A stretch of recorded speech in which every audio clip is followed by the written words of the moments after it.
4 years ago, we were hurtling toward financial disaster. We had spent our reserve fund down next to nothing. We had issued $1 billion in bonds, most of it for bars and restaurants and hotels and non-government stuff. We had tripled the city's debt load from $500 million to $1.5 billion. We had increased the basic direct tax rate by more than 12%, and we had a negative outlook on our bonds shortly after that.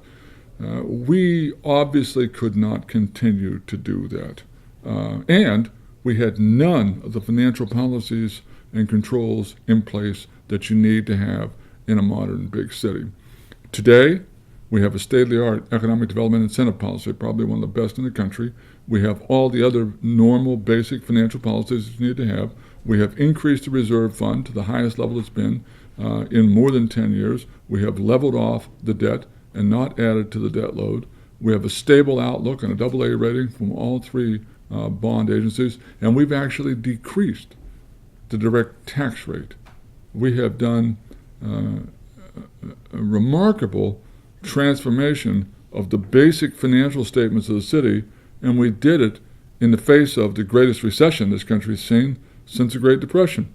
And we stopped with the crazy TIF deals. We have done very few deals, and the deals that we did have all the controls in place that you need to have, and controls that were never in place before I took office. If I hadn't been elected, I think we would have had a financial collapse, and we wouldn't have been unusual in that, because the Wall Street Journal reports that this year, 2011, there will be between 50 and 100 municipal bond defaults in the United States. Camden, New Jersey, laying off half of its police force and a third of its firefighting force. Colorado Springs, Colorado, turning off a third of her streetlights. Cities are in tremendous financial trouble. Kansas City isn't. Kansas City, relatively speaking, is in decent shape. We're in the best financial shape in terms of the income statement and the balance sheet that we've been in at least 10 years. When I go to the east side, east of Truce now, and when I go down south, where Bannister Mall used to be, Mr. Mayor, we need a grocery store.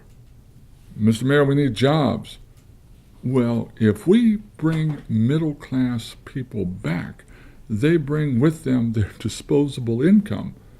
They bring with them their community participation, their volunteering at the schools and so forth, and jobs are created, grocery stores are created, bowling alleys are created, churches that we have that are now boarded up and abandoned will be reopened with vibrant new congregations in them. Governments don't create jobs.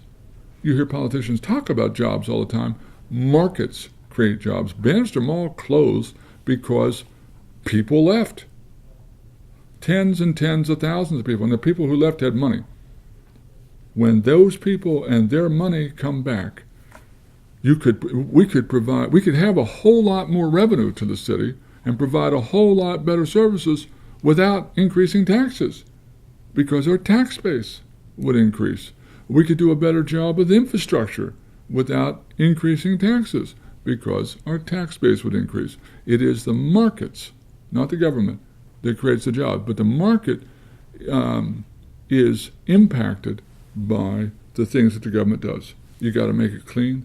You got to make it safe. You got to make the infrastructure work. If you do those things, middle-class people come back. They bring their money with them. They bring their demand for services. Grocery stores open. Small offices open, small businesses thrive, jobs are created, and we're all a whole lot better off and without raising taxes.